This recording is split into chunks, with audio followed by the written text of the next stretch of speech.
అందరికీ నమస్కారం అండి. నా పేరు వెంకటేశ్వరి. ఈరోజు మనం మేనేజింగ్ ఫార్మ్స్ కోసం తెలుసుకుందాం. మేనేజింగ్ ఫార్మ్స్లో మేనేజింగ్ క్రాప్స్లో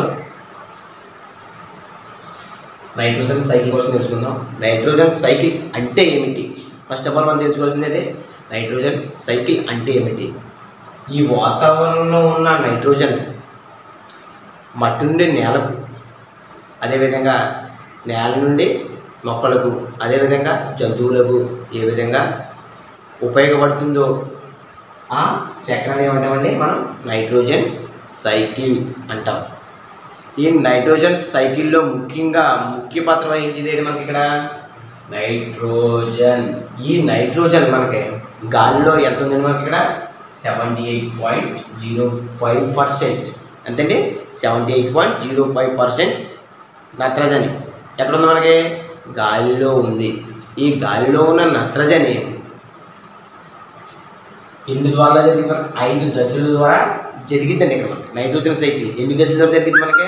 5 దశల్లో జరిగింది. ఈ 5 దశల్లో మనం ఇప్పుడు 1 by 1 చూద్దాం.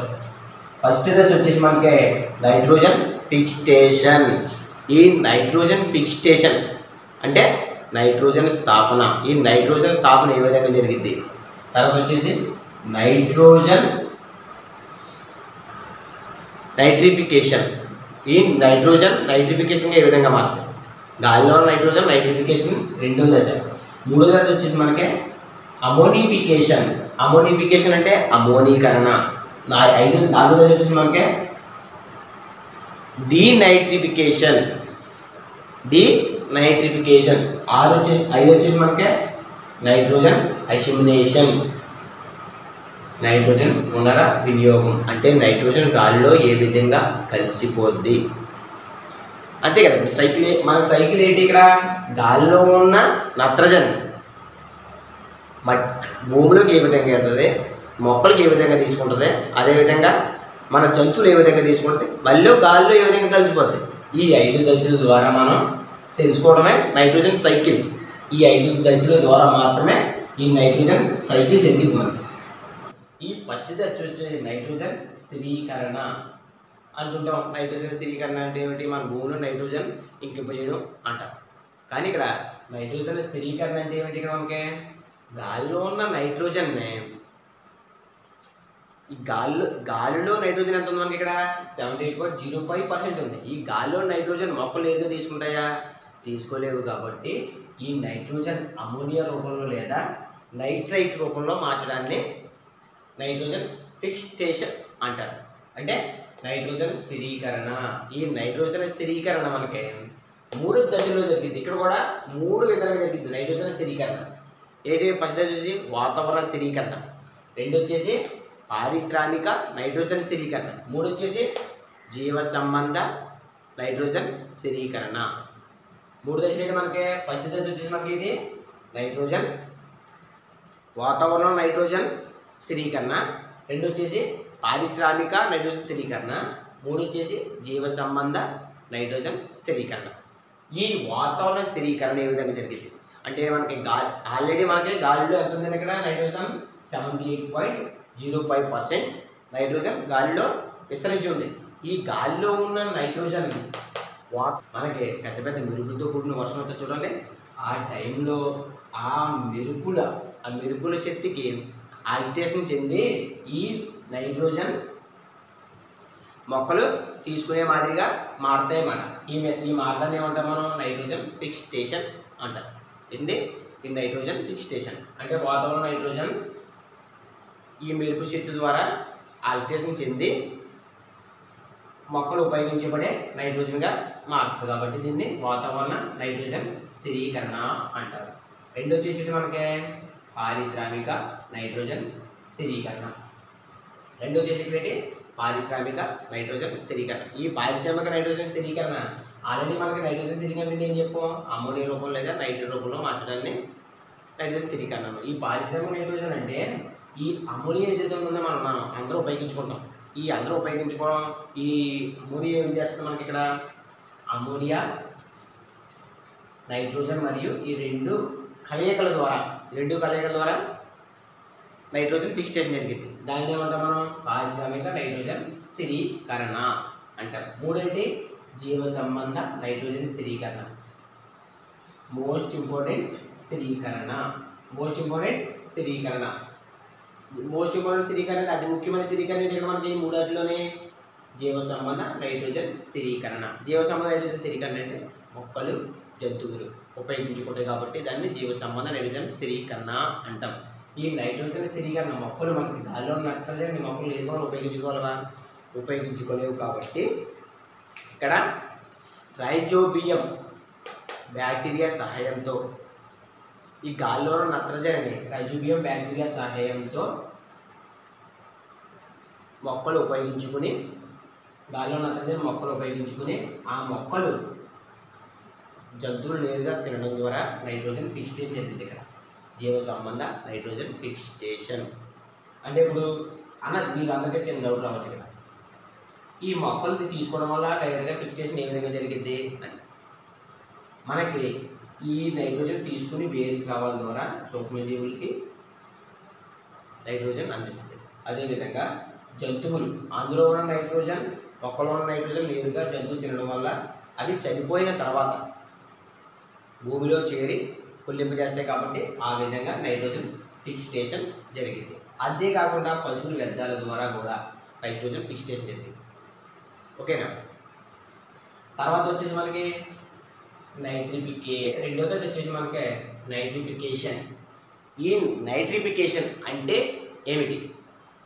ఆల్రెడీ మనకి ఈ ప్రక్రియలో ఫస్ట్ ప్రక్రియలో ఏం చేసాం? ఇక్కడ అమోనియా రూపంలో మార్చాం దేన్ని? నైట్రోజన్. ఈ నైట్రిఫికేషన్ అంటే ఏమిటి? భూమిలో ఉన్న మనకు అనేక రకమైన బ్యాక్టీరియాలు ఇందులో ఉంటాయి. ఇక్కడ భూమిలో ఉంటాయి అన్నమాట. ఈ భూమిలో ఉన్న బ్యాక్టీరియా అమోనియాని నైట్రేట్గా మార్చడం ఏమంటాం? నైట్రిఫికేషన్. ఏమంటారండి? అమోనియాని నైట్రేట్గా ఏర్పరుస్తుంది. దేని ద్వారానే? నైట్రోమోనస్ అనే బ్యాక్టీరియా సహాయంతో అమోనియా ఆక్సీకరణం చెంది ఇక్కడ ఏం చేస్తుంది? అమోనియా ఆక్సీకరణం చెంది నైట్రేట్గా మార్చుతుంది. ఏం చేస్తుంది? ఇక్కడ అమోనియా ఆక్సీకరణం చెంది దేని ద్వారానే? నైట్రోమోనస్ అనే బ్యాక్టీరియా సహాయంతో అమోనియా ఆక్సీకరణం చెంది నైట్రేట్గా మార్చుతుంది. ఈ నైట్రేట్గా మార్చడం వల్ల ఏమైంది? ఇక్కడ మనకి ఏం ఉత్పత్తి అయింది? నైట్రేట్ ఉత్పత్తి. ఈ బ్యాక్టీరియా అనే సహాయంతో నైట్రేట్గా మారుతుంది అన్నమాట. ఎలాగా? ఈ నైట్రేట్ ఉత్పత్తి అయింది కదా మనకి. ఈ నైట్రేట్ ఏ విధంగా మారాలి? మనకి నైట్రేట్గా మారాలి. ఈ నైట్రేట్గా మారడం దేని ద్వారా జరిగింది? ఇక్కడ నైట్రోబ్యాక్టీరియా అనే బ్యాక్టీరియా సహాయంతో